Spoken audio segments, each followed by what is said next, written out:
If you work outdoors long enough, you know a bad hose will slow your whole day down. On a busy day, the last thing you want is weak pressure, kinks, or leaks in your hose. Today, we're walking through proper hose maintenance, how to store, clean, and winterize so you get more life out of every hose you own. Let's start with the big one, storage. How you store your hose directly affects how long it lasts. With proper storage, it helps to prevent kinks and weak spots, protect fittings, keep UV exposure down, and prevents trip hazards. When hoses are left piled on the ground, driven over, or stored with tight twists, it's only a matter of time till leaks and damage forces you to replace your hose.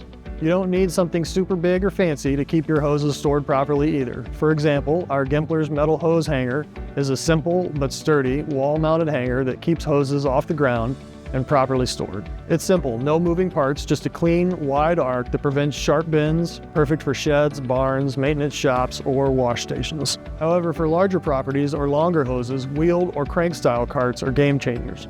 Most can hold up to 300 feet of hose, but check the product description to confirm before purchasing. Next, I want to talk about a key maintenance step that's easy to skip, flushing your hose. Over time, dirt, sand, fertilizer residue, and even algae can build up inside. That buildup can restrict water flow, damage spray equipment, wear out fittings, and introduce contaminants into irrigation systems. After heavy use, especially when spraying fertilizers, pesticides, or working in dusty environments, it's good to flush the hose with clean water for a minute or two. It's a small step that protects both your hose and your equipment and extends the lifespan of your hose. If it's time to winterize, then don't forget to empty and dry out your hose. Water left sitting inside a hose expands when it freezes, and when water expands, hoses burst.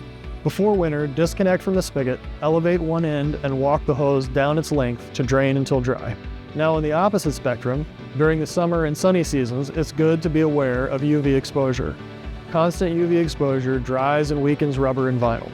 Store hoses in a shaded area when not in use to prevent damage. So in summary, proper storage, flushing out debris, and draining before winter are some simple but key maintenance steps to extend the life of your hose season after season. Visit Gemplers.com to learn more.